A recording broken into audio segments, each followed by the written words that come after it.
Mr. Rob, first thing, the concert, your opinion, I mean, how was it? For me, it was good. I mean, we had a really rough sort of 3-4 days. We went to Bucharest and to Sofia in Bulgaria and Skopje in Macedonia. Skopje is pretty good, but Bulgaria and Bucharest were quite hard. And then the borders and driving were really hard. So you tend to get exhausted, and you get to the show, and when you finally play the show, you don't have the spit and vinegar you need to play really well. But tonight, I had a great sleep last night. I got up there and felt like, let's go! Let's go! And then I had a great time. I had a lot of energy. When you have a lot of energy and you can hear yourself, it's good PA, it's really fun. So how do you manage? I mean, you don't feel wrong, but you're quite old.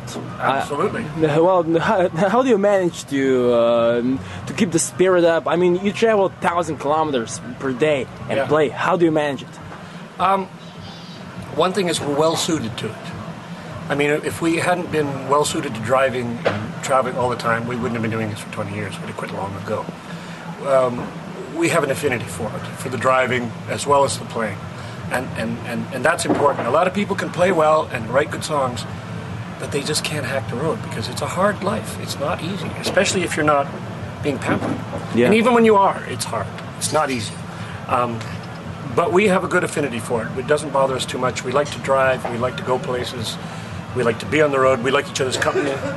We're not, some bands get to hate each other, and that's, almost natural. Yeah. But we usually only go out for about like a month at a time before we get to the point where we're biting each other in the ankles. And then to play is always fun because we've always managed to play what we wanted to play, our own stuff, the way we wanted to play it. We never got so big that the pressures were on to be a business full on and make a lot of people a lot of money instead of making a lot of good music for people who want to hear good music. For us, the music was always number one, and we managed to keep it that way. A lot of luck was involved. We've been a very lucky band. Not many bands can do what we do the way we do it and make a living, which is what we do. So those things combined. We toured this year 6 months out of the year. It's one of the biggest years we've had for a long, long time. It's going fine. We got 2 more weeks and then we're home and we're done, so it's great. So, why did basically No Means No start to make music? I mean, that was 1979, or when was it? Yeah, 78, 79. We got started because of punk rock, because of bands like the Ramones and the Sex Pistols, Stranglers of all people. It's just, I was doing little or nothing, going to school just so I couldn't say I was unemployed, and had no purpose, really. And I listened to a lot of music when I was a kid, from the Beatles on up to boogie rock, heavy metal, fusion jazz, everything I could get my hands on, I'd listen. But it was only when I saw and heard bands like, I say, the Ramones, DOA from our hometown, that I thought, this is what I want to do. This is great. And at the age of 22, 23, I started taking up with my brother. We started making music. And it just seemed like, in those days, there was no hope in hell of having a career.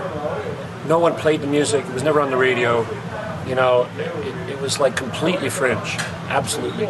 So you didn't start out with any ideas of becoming a pop star and being on MTV. There was no MTV when we started. It was just LPs, There wasn't even CDs. That's how old we are, folks. And so we just would write songs, play where we could play, and soon we played across Canada, and then we went to the States, then we got invited to Europe, and before we knew it, we had a career. But that was always sort of like, I can't really believe they're paying us to do it. It was always really just about getting together and playing music. It still is. I mean, if that wasn't fun and if the songs didn't mean something to us, we wouldn't do it. Definitely. Yeah. There's also a question. Why did you change the guitarists? Our first guitar player was an example of someone who the road got too much. He didn't want to do that anymore. And he met a woman in Amsterdam. Yeah. And he fell in love, and they got married, and he's been living there ever since. Like I say, some people just, the constant driving and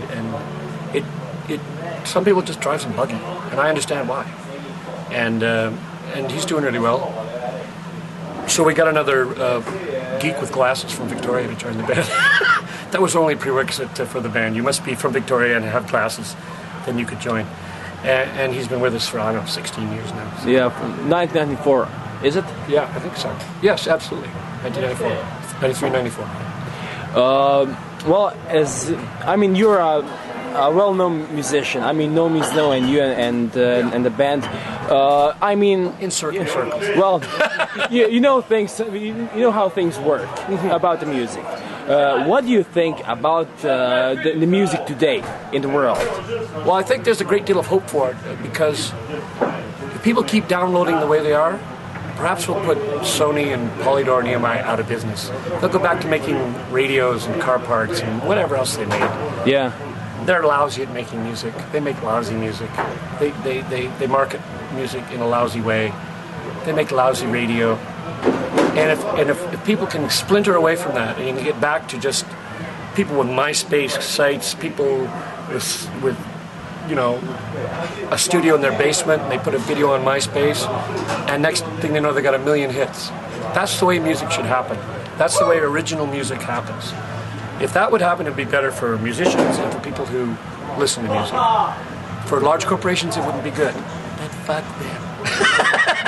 I mean, they've ruined pop music, as far as I'm concerned. The last 10 years of pop music have been the worst since they started making pop music. It's just been terrible.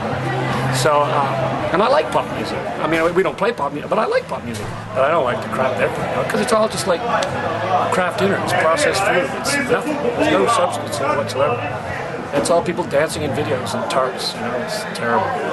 So, I'm quite positive about it now because I think with the internet and the way things are changing, I don't think it can last anymore the way it is. It's got to fall apart and become something else, which would be a very good thing. Well, the last thing I want to ask you, can you just say something about Complex, the MTV style, if I could say that? Something about the Complex? Yeah, because we're going to put this on the internet and we need a comment. I hope a positive one. I love the petrol station at the head of town. We had a great time there and we've had a great time at the show.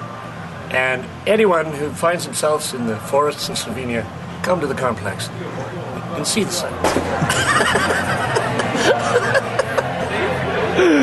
Thank you. Thank you, man.